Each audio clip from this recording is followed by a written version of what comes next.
ఈ ప్రభుత్వం ఏర్పడినప్పటి నుంచి కూడా అనేక రకాల వైఎస్ఆర్ కాంగ్రెస్ పార్టీ శ్రేణులను, ముఖ్యంగా వైఎస్ఆర్ కాంగ్రెస్ పార్టీలో ప్రధాన భూమిక పోషించే నాయకులందరినీ కూడా టార్గెట్ చేసి అనేక విధాల ఇబ్బందులు పెడుతూ ఉన్నారు, అనేక రకాల కేసులు పెడుతూ ఉన్నారు. ఈరోజు ఇక్కడ పరిస్థితి చూస్తే ఒక తాలిబన్లనో లేకపోతే ఏదో విదేశీ టెర్రరిస్టులు ఎవరైతే ఉంటారో వారిని ట్రీట్ చేసే విధంగా ఇక్కడ పరిస్థితులు ఉన్నాయి. మరి ఒక ప్రజాప్రతినిధికి ఇవ్వాల్సిన గౌరవాన్ని ప్రజాప్రతినిధులుగా ఉన్న చంద్రబాబు నాయుడు కానీ వారి మంత్రివర్గ సభ్యులు కానీ ఎందుకు విస్మరిస్తూ ఉన్నారు నాకు అర్థం కావడం లేదు. మరి ఇది ఇలాగే కొనసాగిన ఇబ్బంది లేదు. వైఎస్ఆర్ కాంగ్రెస్ పార్టీ శ్రేణులు తప్పకుండా ఈ పరిస్థితిని అధిగమించి ఈ ప్రభుత్వానికి బుద్ధి చెప్పే రోజులు దగ్గరలో ఉంటాయి. మరి నేను ఒకటే చెప్తా ఉన్నాను, ఒక ప్రజాప్రతినిధులకు న్యాయపరంగా ఇవ్వాల్సిన సౌకర్యాలన్నీ కూడా ఇవ్వాలన్నా పని లేదా? వారిని టెర్రరిస్టుల మాదిరి చూసి ఆ విధంగా మీరు వారిని ట్రీట్ చేస్తారా? ఇది మంచి పద్ధతి అని నేను అడుగుతా ఉన్నాను. ఏదేమైనా కూడా ఈ ప్రభుత్వం తీసుకునే చర్యలన్నీ కూడా మేము ఖండిస్తూ ఉన్నాం. మీరు చేసే ఈ తప్పుడు విధానాలు రాబోయే రోజుల్లో ఇది ఒక అలవాటుగా మిగతా ప్రభుత్వాలకు కూడా మారకూడదని చెప్పి నేను తెలియజేస్తా ఉన్నా. తప్పకుండా ప్రజాప్రతినిధులకు ఇవ్వాల్సిన గౌరవాన్ని, వారికి ఇవ్వాల్సిన ప్రాముఖ్యతను, వారికి కల్పించాల్సిన సదుపాయాలు కల్పించాలని పదే పదే నేను మీ ద్వారా తెలియజేస్తా ఉన్నాను.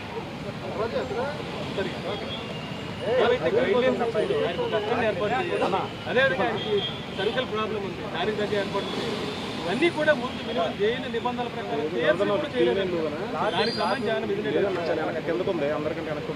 మరి మిథున్ రెడ్డి గారు ఎలాంటి ఇబ్బంది అయినా కూడా ఎదుర్కొంటాడు తప్ప నాకు ఆ సౌకర్యం కావాలా ఈ సౌకర్యం కావాలా అని చెప్పే వ్యక్తి కాదు.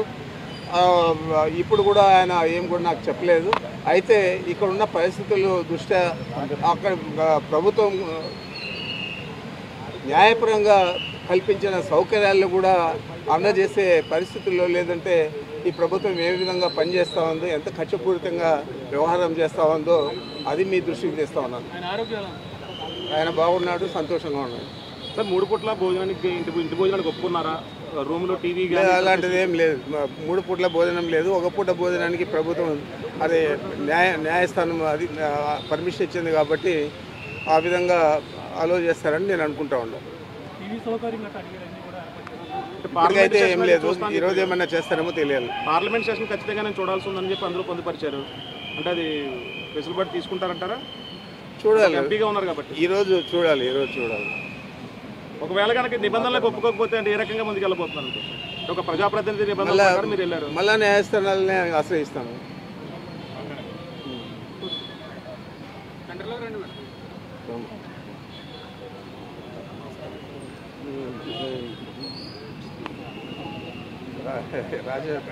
అందరికీ నమస్కారం అండి. ఈరోజు మరి మిథున్ రెడ్డి గారి మీద ఏవైతే మద్యమ కేసులు బనాయించి ఆయన అరెస్ట్ చూపించారో ఇది అక్రమ కేసు, అన్యాయంగా ఆయన మీద బనాయించారని చెప్పి మా వైసీపీ నాయకులం అందరం కూడా తీవ్రంగా దీన్ని ఖండిస్తున్నాం. మా ప్రభుత్వం అధికారంలో ఉన్నప్పుడు, జగనన్న ముఖ్యమంత్రిగా ఉన్నప్పుడు ఈ మద్యమ దుకాణాలని ప్రభుత్వమే నడిపించి ప్రభుత్వానికి ఆదాయాన్ని చేకూర్చారు.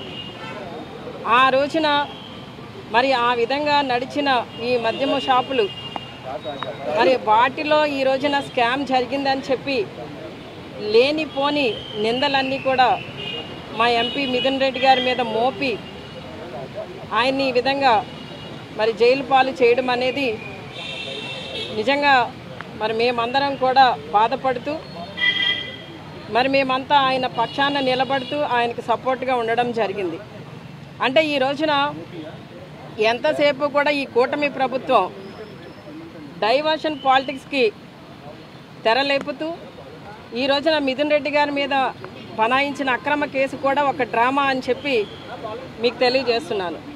అంటే గతంలో మా ప్రభుత్వం అధికారంలో ఉన్నప్పుడు మేము ఎటువంటి డిస్టిలరీకి కూడా పర్మిషన్స్ ఇవ్వలేదు. మా ప్రభుత్వం అధికారంలో ఉన్నప్పుడే మేము మద్యం దుకాణాలని 30% తగ్గించడం జరిగింది. మా ప్రభుత్వం అధికారంలో ఉన్నప్పుడే బెల్ట్ షాపులన్నింటినీ కూడా రద్దు చేయడం జరిగింది. అంటే మేము మద్యాన్ని నియంత్రించడం జరిగింది.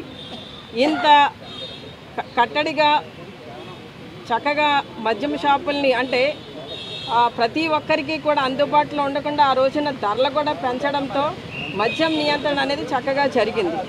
అలాంటి పరిస్థితిలో మధ్యవర్తులు ఎవరూ లేని పరిస్థితిలో మరి ఈ మద్యం దుకాణాల్లో ఏ విధమైన స్కామ్ జరిగిందని మేము మీ ద్వారా ప్రశ్నిస్తున్నాను ప్రభుత్వాన్ని. అంటే ఈ రోజున మధ్యవర్తుల ద్వారా ఈ మద్యం దుకాణాలను నడిపేది ఎవరు? ఈ కూటమి ప్రభుత్వమే కదా. మరి అలా అయితే ఇప్పుడు కూడా జరగాలి కదా స్కామ్ అనేది. ఈ రోజున మేమంతా కూడా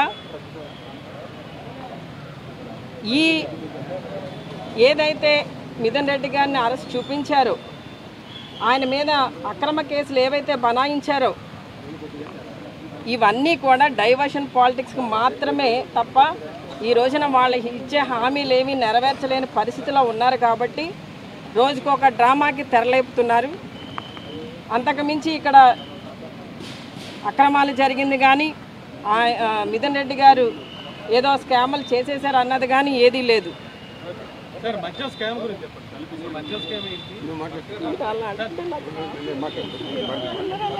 ఈ రోజున మిథున్ రెడ్డి గారిని ఇంత దారుణంగా అక్రమంగా అరెస్ట్ చేసి ప్రతిపక్ష నోరులు నొక్కే కార్యక్రమము ఇవాళ ఆంధ్రప్రదేశ్ ప్రభుత్వం చేస్తూ ఉంది. ఇవాళ జగనన్న వారియర్స్ మేమంతా కూడా ఖచ్చితంగా మీరు ఎన్ని అరెస్టులు చేసినా ఏం చేసినా ఎక్కడా కూడా వెనికేది లేదు, జడిసేది లేదు. ఇవాళ ఖచ్చితంగా మేమంతా కూడా పోరాడతాము. మిథున్ రెడ్డి గారికి బాసటగా ఆంధ్రప్రదేశ్ వ్యాప్తంగా వైఎస్ఆర్సీపీ ప్రతి ఒక్క శ్రేణి కూడా నడుము కట్టి ముందుకున్నామని ఈ సందర్భంగా తెలియపరుస్తూ ఇవాళ ఆంధ్రప్రదేశ్ రాష్ట్రంలో జరిగేది ఇప్పుడు జరుగుతూ ఉంది స్కామ్. గత ప్రభుత్వంలో చంద్రబాబు నాయుడు గారు ముఖ్యమంత్రి కింద ఉన్నప్పుడు డిస్టిలరీస్కి ప్రివిలేజ్ ఫీ అనేది తగ్గించారు. 3,000 కోట్ల రూపాయలు ప్రివిలేజ్ ఫీ తగ్గించి అప్పుడు క్విడ్ ప్రోకో జరిగింది.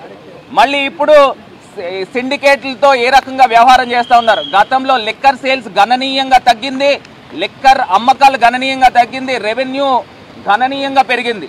మరి ఈ రకంగా జరిగినప్పుడు స్కామ్ ఏ రకంగా జరిగింది? ఒక్క డిస్టిలరీకైనా పర్మిషన్ ఇచ్చామా? గతంలో చంద్రబాబు నాయుడు గారు కేవలం కొన్ని హ్యాండ్ పిక్ డిస్టిలరీలకు పర్మిషన్లు ఇచ్చి అక్కడి నుంచి స్కాములు జరిగినాయి. కానీ ఇప్పుడు మా ప్రభుత్వంలో గతంలో చంద్రబాబు నాయుడు గారు దిగిపోయే టైంకి 16,600 కోట్ల రూపాయలు సంవత్సరానికి ఆదాయం ఉంటే జగన్మోహన్ రెడ్డి గారు దిగిపోయే టైంకి 24,700 కోట్ల రూపాయల ఆదాయం పెరిగింది. 25,000 కోట్ల రూపాయల ఆదాయం పెరిగినప్పుడు అసలు గవర్నమెంట్ ఎక్స్చెక్కర్కి సుమారుగా 1,000 కోట్ల రూపాయల ఆదాయం పెరిగినప్పుడు స్కామ్ అని మీరు ఏ రకంగా అంటారని అడుగుతా ఉన్నాం. ఇది కేవలం కక్షపూరితంగా జరిగింది. గతంలో స్కిల్ డెవలప్మెంట్ స్కామ్ జరిగినప్పుడు 370 కోట్ల రూపాయలు గవర్నమెంట్ ఎక్స్చెక్కర్ నుంచి నేరుగా డిజైన్ టెక్ కంపెనీకి పంపించారు. ఇవాళ ఎక్కడ జరిగిందని అడుగుతా ఉన్నాం. ఇది పూర్తిగా కక్ష సాధింపు జరుగుతూ ఉంది. ఖచ్చితంగా న్యాయ పోరాటాలపైన మాకు నమ్మకం ఉంది. న్యాయ పోరాటం చేస్తాము. ప్రతి వైఎస్ఆర్సీపీ శ్రేణి కూడా మిథున్ అన్నకి అండగా బాసటగా నిలబడతామని ఈ సందర్భంగా తెలియపరుస్తున్నాం. చెప్తాను. వైఎస్ఆర్ కాంగ్రెస్ పార్టీ అధికారంలో ఉన్నప్పుడు మా నాయకుడు ముఖ్యమంత్రిగా జగన్మోహన్ రెడ్డి గారు ఏ డిస్టిలరీకి కానీ పర్మిషన్ ఇచ్చిన దాఖలాలు లేవు. ఏ డిస్టిలరీ నుంచి కూడా మనం ఇల్లీగల్గానో లేకపోతే వేరే విధంగా తీసుకున్న దాఖలాలు కూడా లేవు. అన్నీ కూడా పర్మిషన్లు అన్నీ కూడా చంద్రబాబు నాయుడు ఇచ్చారు డిస్టిలరీస్కు. ఆ డిస్టిలరీస్ నుంచే గత మా ప్రభుత్వం కూడా పర్చేజ్ చేసింది తప్ప ఇవన్నీ కూడా ఈ ట్రాన్సాక్షన్ అంతా కూడా అఫిషియల్గా జరిగింది కాబట్టి బెవరేజెస్ కార్పొరేషన్ ద్వారా దీన్ని తప్పట్టే పని లేదు.